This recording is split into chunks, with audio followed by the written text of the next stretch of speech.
sports betting shows where we talk the talk and walk the walk. It's Tuesday and a locked and loaded show for everybody. And it's $5 Tuesday, everybody. So we're going to talk some NBA and some MLB. Dan, what do we got on today's show?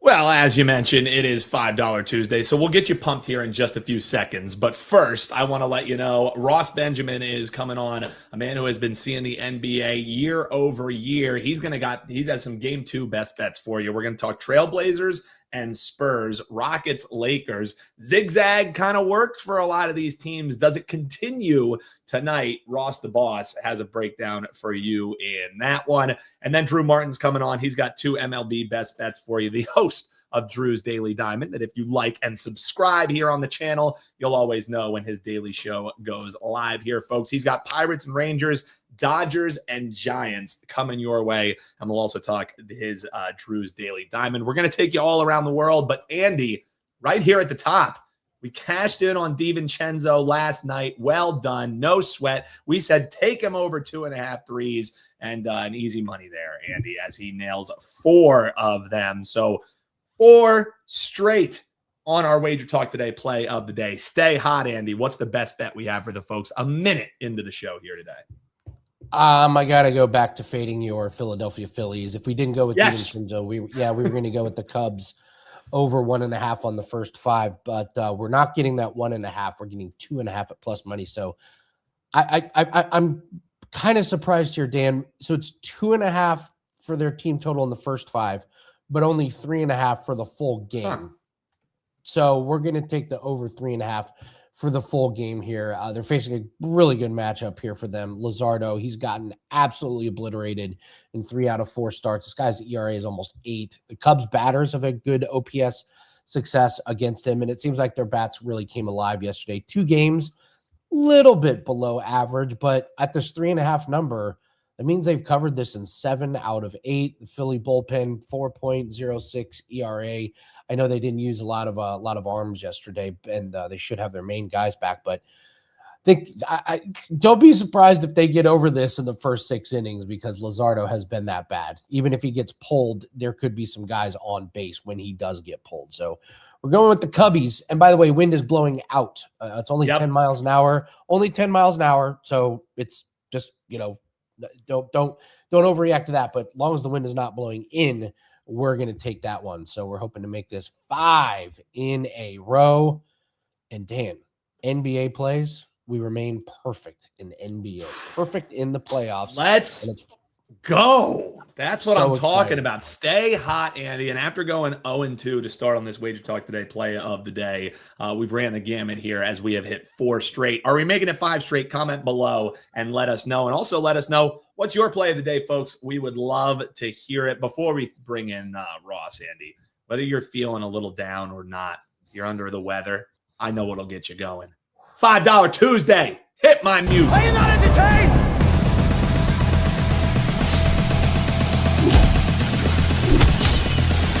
They love it when I turn off the bass. Are you not entertained?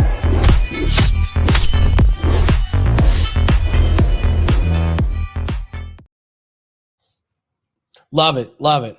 No, this is not surprising to anybody. We're running back another 4% NBA play.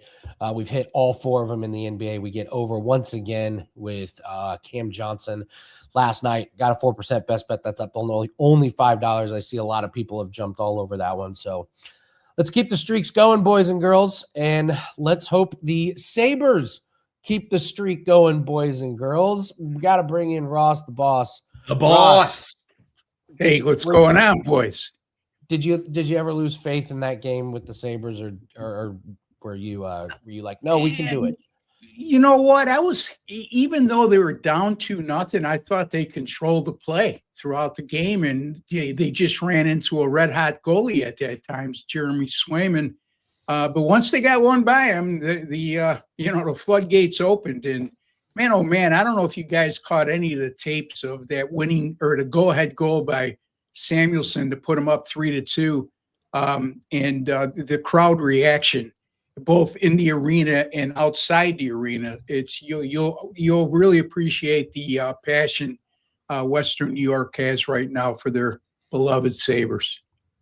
I should have pulled the video, Andy. I don't know if you saw it on social. The Sabres fans getting amped before the game. So they have one of those like boxing dummies. And then they got these dudes in full skates. Like rollerblades. Dude fell down and he kept on driving, man. When Buffalo sports are firing, man, it's one of the funnest towns in sports. So I'm hoping, Ross, it continues, and I'll knock on wood as I am. The newbie mush is something that is surely real. So I will not hop on board. I'll root from afar, my friend. Thank you so much. Well, good luck to you guys tonight. I'm actually going to do a Alex Tuck prop here later in All Around the World, Ross. So let's have him to have Alex a point. Tuck is a beast, Andy. I'm taking him to have a point. I'm taking him to have a point tonight. Talking about a guy who 67-point regular season, had a goal the other night, had an empty netter, and he had 10 hits in that game. 10. Love it. Yeah, he's a beast. So speaking of else, you know who else is a beast is Wemby. First ever unanimous defensive player of the year. They play tonight against a Trailblazers team. They just seem to be I like Portland. I liked them in the playing game. I believe you and I both were all over. We both had him. Yep. Yeah, we both had them. I love this Trailblazers team. They're just a little bit outgunned here. But we're talking point spreads here. So minus 11.5, over under 220.5. How do you see this game? Well, I'm going to look at the first half point spread here, where we're seeing San Antonio anywhere from a 6.5 as much as an 8.5 point first half favorite. And that's alarming to me, because anytime I see a point spread, first half point spread favorite, which the game point spread is, they're minus 11.5. They're as much as minus 8.5 in the first half. So that tells me the odds makers fully expect San Antonio to come out smoking once again. And their track history will prove that they've done that. I mean, they played San Antonio's played Portland 4 times this year, 3-1 straight up at ATS against the first half number. This is the third meeting in the last 14 days between these teams. And the last two, San Antonio in game 1 led by 10 at the half, and also led by 10 in the last regular season game they played each other. The Spurs, by the way, in the first half this year, 56-27 against the spread, 67.5%. That includes 15-3 against the spread in the first half. Over their last 18 games, that's 83%. And this is a San Antonio team that averages 119.6 points per game.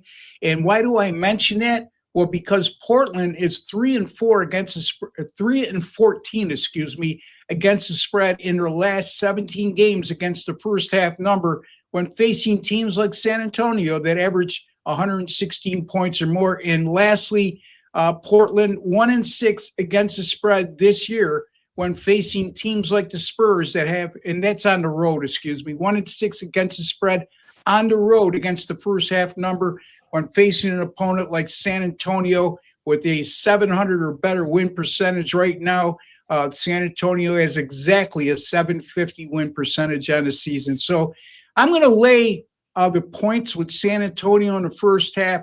I would go -8 or less first half point spread bet on San Antonio. You can get 6.5 right now at, I believe, FanDuel at -118. Most books have them at 7.5. All right, first half in Trailblazers versus Spurs. It is $5 Tuesday. Ross, what do you have rocking? I'll have one NBA, one Major League Baseball, one NHL winner. And you know what, folks? The NBA playoffs since 2021, 154 and 108, 59% up, 135.94 units, 5-1 with my last 6 in the NBA playoffs, 10-4 in all sports since Friday. And visit me at wt.buzz/RB to get all my daily packages, as well as some of the great all access plans we got going right now at WagerTalk.com. All right, Rockets and Lakers here. Kind of a tough one here to break down. I'm going to check the Kevin Durant, but he's just going to be questionable, probably pretty close to a game time decision. What do you do with this game? Yeah, questionable at playoff time usually means probable when it comes down to it. But in any event, look, I know you guys mentioned the zigzag theory, and if you wanted to use that theory, you certainly would come back with the Rockets here. But the Rockets is a 2.5-point favorite in game one. Were shut down completely in a 107-98 loss against the Lakers. And the Lakers 3-1 straight up in ATS against Houston this year, and that includes 2-0 straight up in ATS in their last two. And in those last two against Houston, including game one of the playoffs, they shot a combined 60.6% and 49% from beyond the three-point line. As a matter of fact, the Lakers shot over 60% in game one, and Portland shot just a tad over 37%. And I'm going to get to why I mentioned those stats in just a bit. The Lakers, despite their injuries, and again, they'll be without Austin Reeves and Luka once again, and you're taking 56 points per game out of the lineup, guys. But that didn't seem to matter in game one, and I think they'll be fine in game two. As a matter of fact, the Lakers, by the way, 4-0 straight up in ATS in their last four, dating back to the end of the regular season, winning those four games by 19.3 points per contest, despite those key injuries. And here's why I mentioned the shooting percentages in game one, specifically for the Houston Rockets. Since the 1998-99 NBA playoffs, home teams like the Lakers that are facing an opponent that shot 40% or worse in their previous game, and that same opponent allowed their opposition to shoot 60% or better in their previous game, 30-3 straight up since 1998-99. It's a 91% win rate. Yeah, it's a straight up betting system. However, the straight up betting system backs the underdog in this spot. And I am going to go with the LA Lakers once again, plus 2.5 over the Houston Rockets. Do you believe really hardcore in the zigzag theory, Ross? I think it was a lot more effective before it became widely known how effective it was. And I would venture to say in recent years, it's leveled off a bit. I know probably if you go back 5 years ago, it was an excellent way to go. It's still not bad, but it's not as dominant as it was prior to probably the 2020 season. So I pay attention to it, Andy, but I'm not married to it, if that makes sense. Yeah, absolutely. Of course. Yeah, it makes all the sense in the world. So, I mean, once these things start getting out there, the books know it. Yeah. So you may know it, but it's not like the books are, complete. Oh, what's this zigzag theory? We've never heard of this before. Yeah. I mean, it's the same thing when in college football or college basketball, when you got an unranked team favorite against a ranked team. Now, the unranked team used to be a high percentage play. It's leveled off a lot. And like you said, Andy, good point, is once that gets around, we're living in an age of social media right now. Everyone can't wait to share any kind of information like that. And it gets stale. And the books overcompensate for it. So.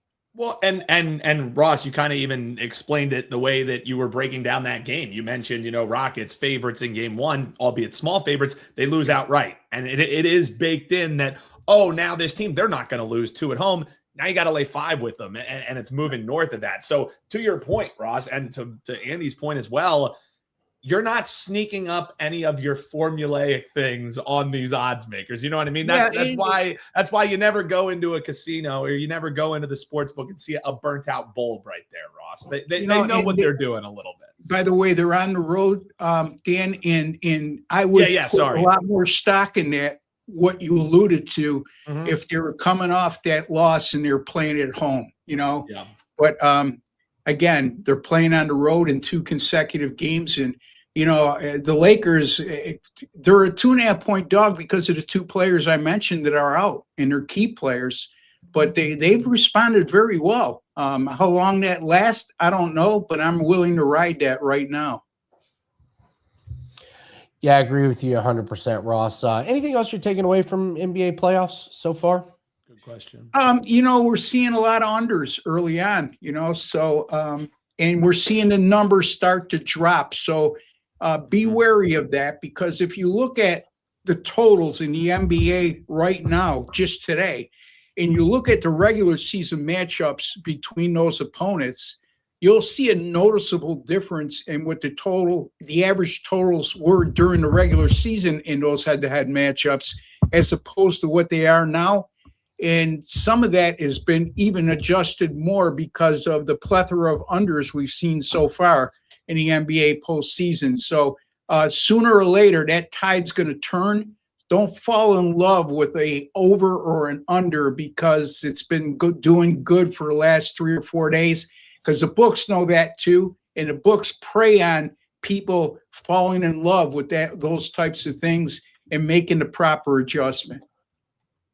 Love it, Ross. Love it. What are you doing for the Sabres game tonight? You go out? You stay home? I'm homebody tonight, and I don't like going to bars to watch my team in important games because people say stuff that piss me off. And as you know, Dan, Andy, for sure, and Dan does too.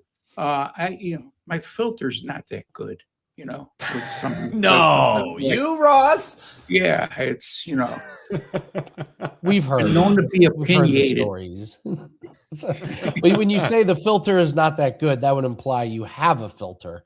That's a good so I can only imagine, Ross. So yeah, I mean, whatever way you want to look at it, tomatoes, potatoes, whatever, But anyway, yeah, it's just nothing worse than sitting next to some guy who's got 4 beers and 5 shots of Jack Daniels in him, and he's booing the Sabres power play when they're up 5-0, So I love it. You can understand that from living in Philly, man. Absolutely. I mean, it's they're cut from the same cloth for sure. And that's my thing too, is like people are always like, oh, what are you doing for the Super Bowl? What are you doing for the game this weekend? Even regular season games, no, like those days have passed, because just like Ross said, you had these idiots who are so loud, and they're a week 2 NFL game, and they're screaming and acting like that it's the Super Bowl, and it's probably because they threw a little bit too much of their bankroll on one of these teams. So I'm right there with you, Ross. I can't do it. So let us know, folks. Are you a homebody when your team is playing, or do you like going out to the bar? And when I go to the games, guys, I spend a lot of money to get good tickets, because if somebody wants to act like that in the rows or surrounding area that I'm sitting in, they pay good money to do so. I have a little more tolerance for that, That's but fair. Usually when you buy those good tickets, you don't get those types of what I like to call apes that don't know what they're talking about. Oh man, Ross is pricing out the riffraff. Is what Ross is doing when he's going to the game. What I mean, Andy, about the filter, I mean, I can't help myself. Yeah, good, where Ross. you bark back and then you bark back to the wrong guy. He's up in your face, and I get it, Ross. So hey, I'm glad you're going to be at home for the Sabres game. I hope they get another dub for you. You mentioned you're on that hot NBA run. Folks can go over to your page, wt.buzz/RB. Check him out over there. $5 plays loaded. Ross, always a pleasure, my man. Thank you. All right, man. Love you guys. Take care. Right back at you, Ross. The boss has left the building there, Andy, and he's not leaving the building. He ain't going nowhere for the game. Don't even ask. No. We can go over a little bit of a steam report. Show you where the line moves are coming from. Biggest move is probably in this St. Louis Miami game. Fitting, because I see Drew Martin wearing his Miami hat. Miami's moved to the favorite after opening up as the underdog. We got movement on the over in Detroit and Milwaukee. Cincinnati, actually, I take that back. Cincinnati's been a pretty big line move. Tampa Bay opened up at -120. Cincinnati, now you can grab it -115. A little bit of money coming in on the Nationals. Have fun betting on the Nationals. That pitching staff. Money coming in on the Mets. This is an obvious fade of the Minnesota pitcher, but that thing's being hammered. That opened at minus 131. That thing is all the way up to minus 170, 172 on FanDuel. Your Phillies are taking some money. Good luck. Have fun. I mean, it can't hurt him to get away from Citizens Bank, but I'm not betting the Phillies here for a while, man. Until I see a sustained, because we saw that outlier game, right? When the bats exploded, and then they just went right back to being a broken down 1982 Ford Bronco. You know what I mean? Yeah. So forget it. Yeah, I it's too early in the day to get confirmation on it, but yeah, that is the line move. So we got some movement on the over in the Baltimore Kansas City game. And where's that Dodgers game? You see how many pitchers are out for the Dodgers in the bullpen? Yeah, the bullpen's decimated. You got to think Yamamoto is going to be going pretty deep in that one, and Drew's actually going to be breaking down that game. So I'm looking forward. Oh, good. Okay, yeah, that would be a good prop to look at. Yeah, over under 7 on that game.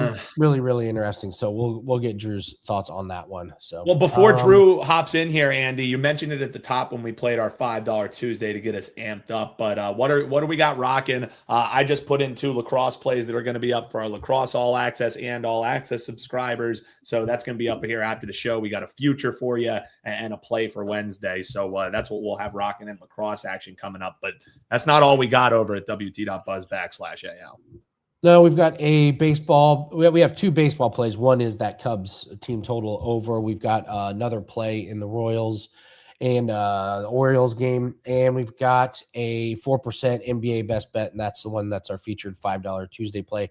Lines are starting to come out in tennis, so if I have any, those will be up a little bit later today. But again, 4-0 on the NBA run. If you're looking for something a little bit more long-term, you can use that Summer Spectacular.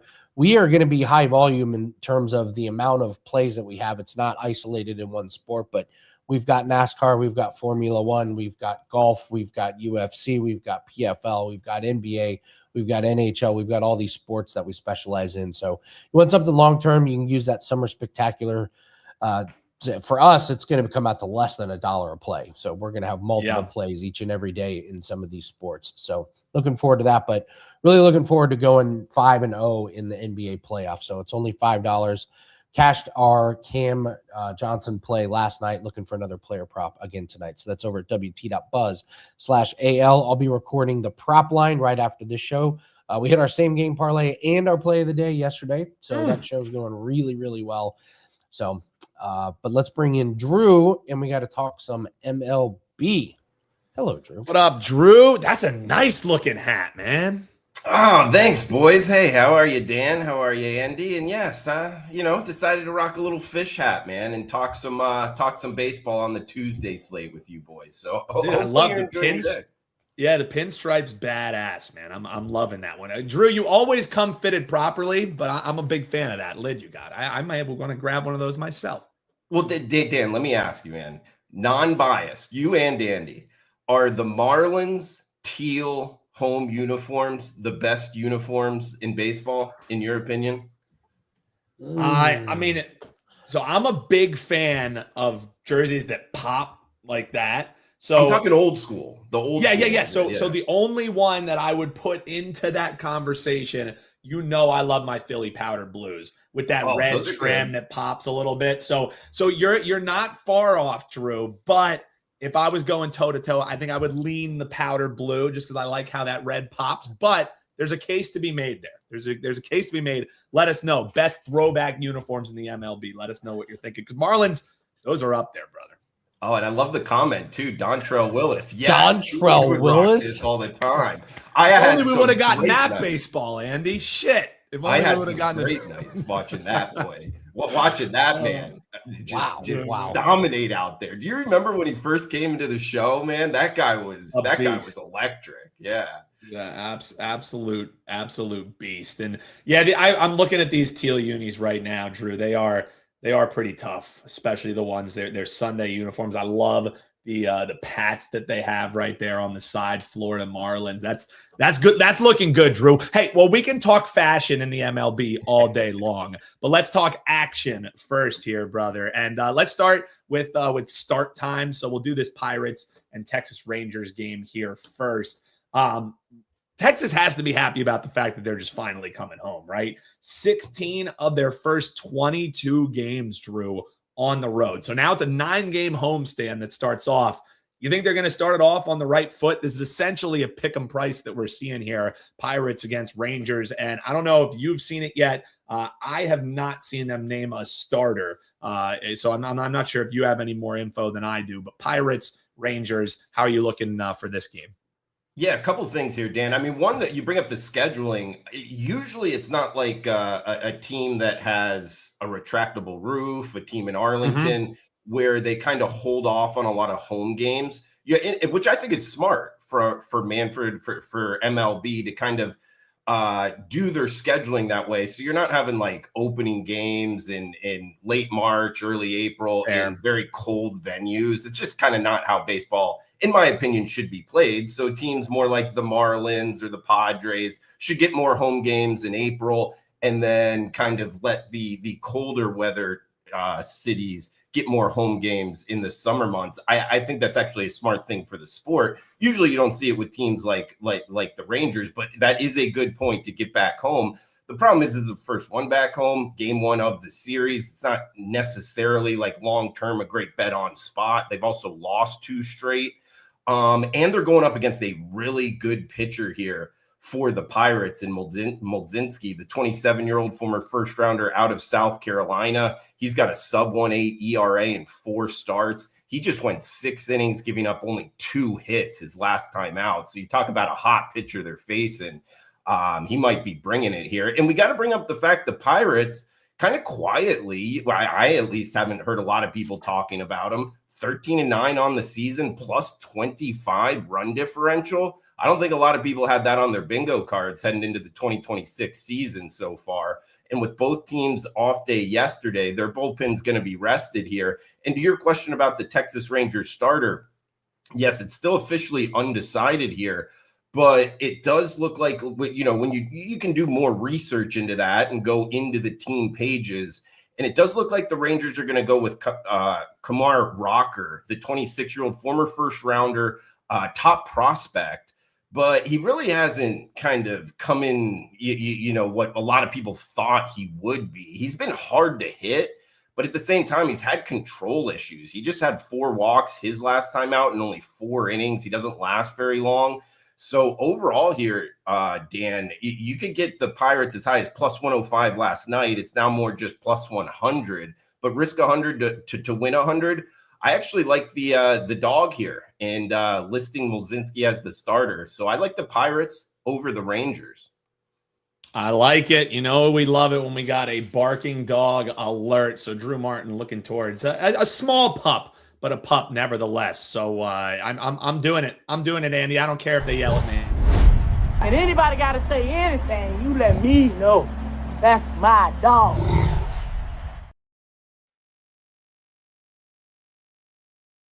Whether or not it's a big dog, I don't care. It's a dog. Let's go with the Pirates. And Drew, before we talk the Battle of California, Dodgers and San Francisco facing off for, I believe, the first time this season, let's find out what you got. $5 Tuesday, great day for folks to try out a new capper if they never have before. Just $5 gets you some action here. What do you got rocking, and how's it running, brother? Yeah, got a 4%er up for tonight, just $5, like you're talking about there, Dan. And actually off a loss last night, so in bounce back mode, kind of one of those situations where the bullpen goes against you, but it's a 162 game season, so that's going to happen. So hey, bounce back mode tonight off a loss yesterday. Overall, it's been a good run in MLB. So yeah, you can go take advantage of a big bet going here on Tuesday night for a big discount. So yeah, just $5 Tuesday.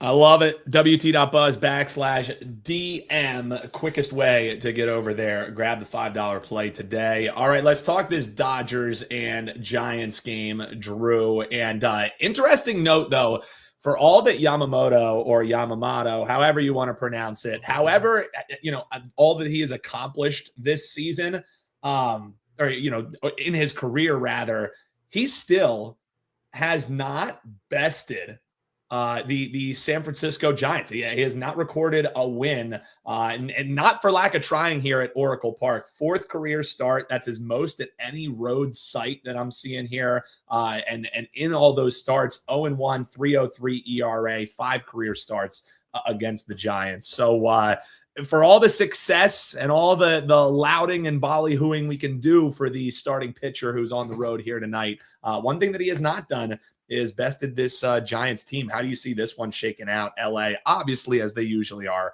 pretty big favorites on the money line.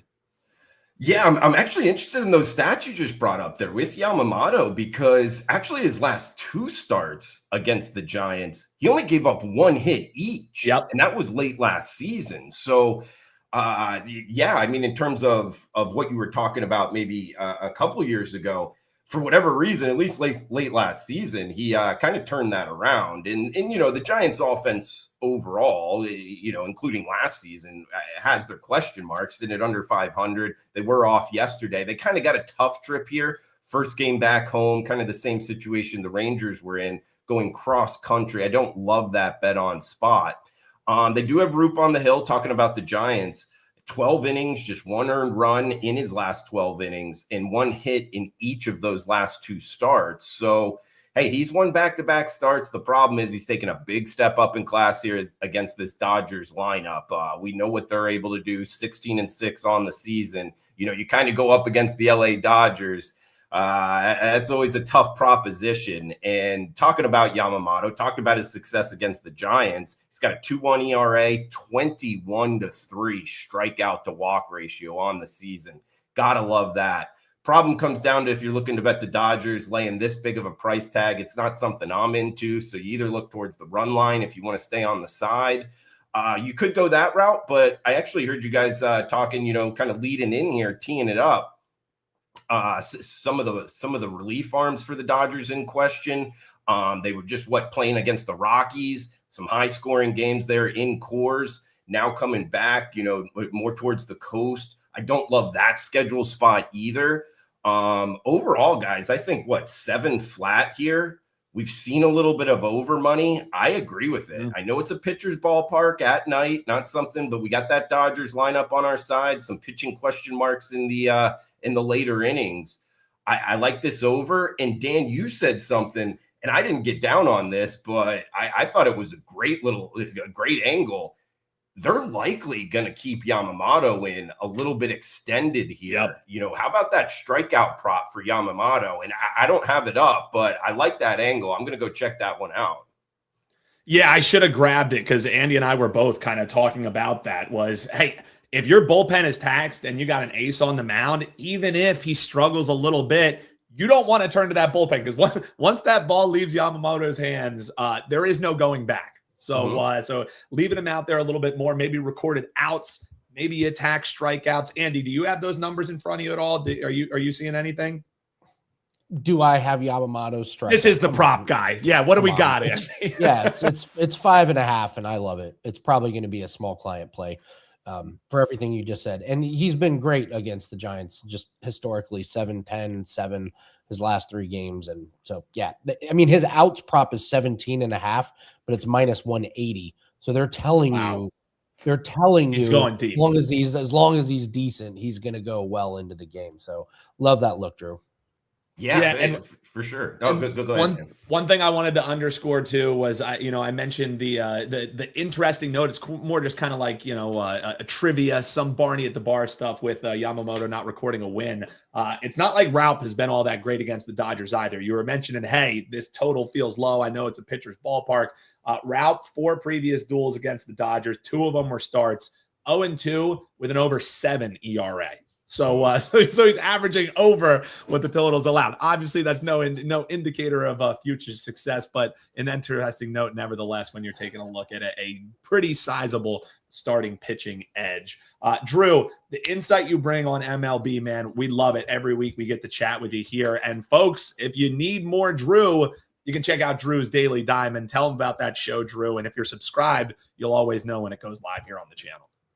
Yeah, absolutely. Right here on the WagerTalk YouTube channel. Just recorded it actually before we got on. So, hey, if you're looking for a couple more MLB bets for free, you can go check that out. WagerTalk YouTube channel, Drew's Daily Diamond, breaking down 2 to 3 MLB games each and every day. So, yeah, got that rolling. Got the 4% up for $5 Tuesday going today with a bunch of streaks behind it, guys.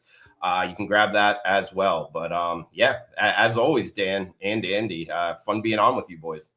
Appreciate you, Drew. Keep the swag, and the bounce back is coming tonight. I feel it, Drew. Appreciate you, man. WT.buzz/DM. Go check out Drew's best bet now. And Drew's Daily Diamond, folks, hit that subscribe button, and you're going to get it every time it goes live here on the channel. A great show to get you prepped up daily for MLB action.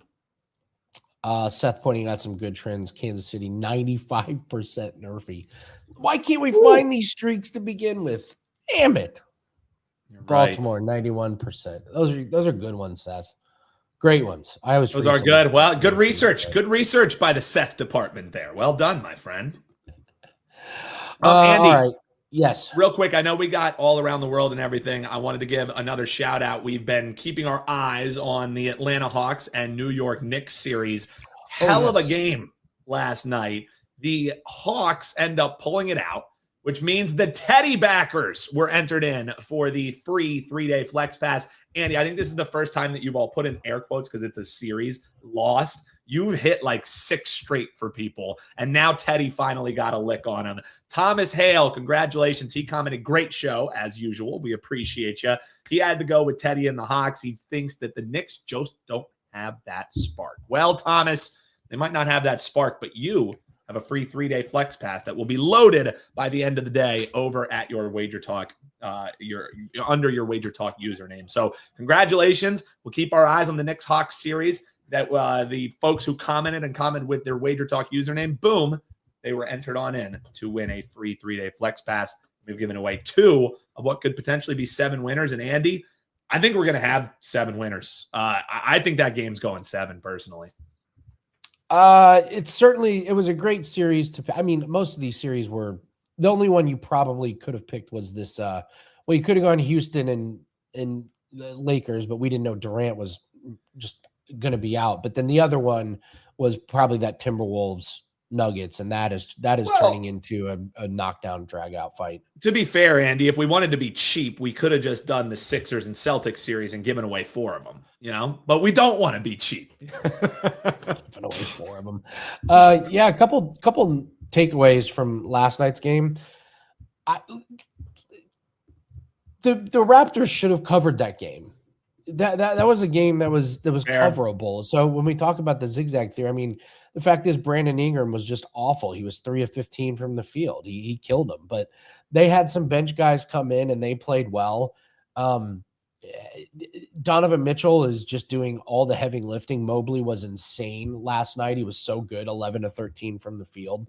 But it's just going to be the problem for the Raptors. But I wouldn't be excited about betting on Cleveland to cover the spread in the next one. Hawks and Knicks, it's just going to be a toss-up every single game. Yep. And Timberwolves and Nuggets, that series is just like, man, when they ended up facing each other in the first round, the other team, Spurs and Thunder had to be like, hallelujah. So one of these teams is going to be eliminated around too early. So, but it's all about winning the championship. So, but I don't know how much I believe in the Timberwolves win. You can't have Anthony Edwards with his injury history that he's dealing with taking 25 shots. In fact, he was only 3 of 11 from the floor. But the biggest problem for the Nuggets is Aaron Gordon is just, he's not durable. He's not healthy, and they depend on him too much, and they just don't have the bench. So they just got to ride with Aaron Gordon. But that guy played. Aaron Gordon is being Aaron Gordon. Who would have thought that? You know what I mean? It's like barks like a dog, quacks like a dog. Yeah, exactly. Exactly. What was his stat line? Let me pull it was the most line. Aaron Gordon 37 stat. Minutes, 8 points. Strong. So Johnson took 10 shots, Jokic 20, Jamal Murray 25, Braun 9 shots. And then they're getting nothing from their bench. Hardaway played 27 minutes. Bruce Brown 60, but you can't play Valanciunas in the series. Spencer Jones gave you 10 minutes and no points and no shot attempts. So, yeah, I don't know what they did. They just have an Aaron Gordon health problem, which they've had, all year, and it's just like you're not going to fix that. So, yeah, they're Timberwolves are definitely a live dog in that one. So, I'm with you. All right, let's do all around the world. Then we'll be done with the show today. I went 1-1 in breaking down the NBA games yesterday, so kiss your sister type of day. Let's go with the Celtics and your 76ers, Dan. I really like the over in this one. I just think I think your 76ers are going to be a little bit feisty, and here's why. Your team, Dan, just could not hit a three-pointer. 4 of 23. 4 of 23. Their starters made 2 3-pointers all game. That I just think that's not going to continue. They were 39% from the field. The Celtics, I think their numbers are sustainable. I think you're going to see pretty similar numbers. 39 or 36% from 3, 17 made free throws, 50% from the field, and the rebounding was close. That was the other decent thing. I believe it was 43-40. So all the 76ers need to do is just shoot mediocre from 3. And I think this is a little bit of an overreaction to the unders that Ross was talking about. So I'll go a little bit contrarian here and say the 76ers are going to be a little bit more feisty in a rebound spot. So I'll take the over 216.5. Sabres and Bruins, I mentioned it early. Alex Tuck over half a point. Playoff time, the stars shine. And Buffalo got a gift with 4 goals in the third. I think it's a wake-up call for Buffalo. They're going to come out strong. Tuck had a goal and an assist. He had 4 shots on goal, 1 missed shot. He's on the second power play line. You're getting that at minus 125. So, Lex, what was it? We wants us to play. Yeah, as licensing issues, Lex Steele, I would love to play all around the world, but the closest you're going to get is me just going around the world, and I think that's not. Nobody wants that. Yeah. Yeah, nobody wants that. That's it. That's the best. Nobody wants that for you, Lex. So we would love to play that, but we also love giving you free plays and winners every single day. We play a couple of those, we'll be kaputs. So, love the comment. Though. Bruce, my prop is the Yamamoto. I'm going to talk about that on prop line. I'm going to record that right after this. But yeah, Yamamoto 5.5 should be 6.5. You're getting a free strikeout there. So he's been a good strikeout guy. And he's got good history. He's got good current form, and the situation sets up well for him. Yeah, like if he's mowing them down early and the Giants aren't scoring runs, which could be it's kind of their MO, they're going to leave him in there a long time. So, well, and Andy, that's also partially why I laid out with Drew, in case people are just joining us, that Yamamoto has never recorded a decision against the Giants, and he's accomplished a lot in his career. I'm not saying that he's going out there thinking, oh, I need to get a win against the Giants because I need another feather in my cap. However, in a situation where a highly lauded pitcher is looking for another feather in the cap, and the situation makes sense that they don't want to go to the bullpen, Yamamoto could have a career night tonight. So, hey, knock on wood. I'm with you, Andy. I'm going to bet that prop right after the show's done. So let's go Yamamoto over on these strikeouts. Yeah. All right. Well, thank you so much for joining us. $5 Tuesday. And Andy. Yeah. Real quick, I have to remind people, we got a lot of great comments yesterday when we asked, hey, who's your favorite wrestler in the comments below. So before we sign off, if you made it this long in the video, obviously hit that like button and subscribe. And based off of what Drew mentioned, comment below and let us know what is the best uniform in sports. It can be current, it can be throwback. Ooh. Best uniform in sports. Andy, obviously I'm biased. I love my Eagles, Kelly Green. The other one that the only other team jersey I ever bought in my life, LaDainian Tomlinson era powder blues. I was going to say the Chargers powder blue is probably going to be a really, really popular one. I will go with the old school White Sox. Strong. So, am I the only one that likes the color crush? When the NFL used to run those on Thursday night, I love the color rush. I thought they were awesome. I liked them. It gave you something to watch other than a horrible game on Thursday night, unless you were colorblind when the Jets and the Bills would play, and then you just saw Brown on the field, unfortunately. But I was a fan of the color rush too. So let us know in the comments below if you made it this far, folks. Obviously, like, subscribe, we appreciate it. But drop in the comments, what do you think the best uniform in sports, current or past, is? We'd love to see you down there. So Andy, another great show, brother. Another great show. Good luck on all your bets, guys. We're going to be here same time, same place tomorrow. Good luck on $5 Tuesday. We'll see everyone tomorrow. Take care.